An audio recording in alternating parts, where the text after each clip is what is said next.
બનાસકાંઠાના બાજેમાં તાલુકા પંચાયતના સભ્યના પતિ મુરારી પ્રસાદ અગ્રવાલ પર જીવલેણ હુમલો થયાનો આક્ષેપ સામે આવ્યો છે। ઓફિસથી ઘરે પરત ફરી રહ્યા હતા ત્યારે નંબર પ્લેટ વગરની કારમાં આવેલા શખ્સે હુમલો કર્યો હોવાનો દાવો કરવામાં આવ્યો છે। સમગ્ર મામલે પોલીસે તપાસ શરૂ કરી છે। મુરારી પ્રસાદ અગ્રવાલના જણાવ્યા મુજબ તેઓ ઘરે જઈ રહ્યા હતા ત્યારે પાછળથી નંબર પ્લેટ વગરની વર્ના કાર આવી હતી, જેના પાછળ રામધણી લખેલું હતું। કારમાંથી 5 જેટલા શખ્સો ઉતરી આવ્યા હતા અને ધોકા તેમજ લાકડીઓ વડે તેમના પર હુમલો કર્યો હતો। હુમલામાં હાથ, પગ અને માથાના ભાગે ઈજાઓ પહોંચી હોવાનું જણાવાયું છે। તેમણે પોતાનો બચાવ કરતા મોટી દુર્ઘટના ટળી હોવાનો દાવો કર્યો છે। હાલ સમગ્ર ઘટનાની પોલીસ તપાસ ચાલી રહી છે અને તપાસ પૂર્ણ થયા બાદ જ સમગ્ર હકીકત સ્પષ્ટ થશે।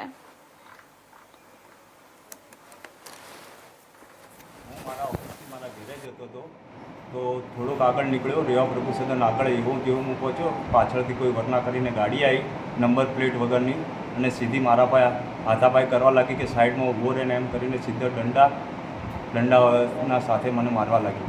क्या क्या तमने वधारे पड़तुं मार मारी? मैंने पग ऊपर मारी है, हाथ ऊपर वागी है और मैंने माथा मारवा गया पण मैं हाथथी मारो बचाव करेलो छे एटले मैंने हाथ ऊपर ने गाल मोढा ऊपर वागेली छे। जे लोकोए तमारी पर एटेक कर्यो तेमने आगळ पण तमे कोई दिवस जोयेला खरा? ना मैं ये लोग जोयेला नहीं पण मैंने आ राजकीय लागे छे। तमारी शंका कोनी ऊपर जाय छे? मारी शंका अंबाजीना एक बे व्यक्ति है एमना ऊपर जाए छे, कारण के ये लोग मैंने राजकीय खूब हैरान कर्यो छे अने अत्यारे वच्चे पण मारे एमना जोड़े थोड़ी 1-2 वार बवाल थयेली छे एना हिसाबे। तमारुं आखुं नाम जणाવો। मारुं आखुं नाम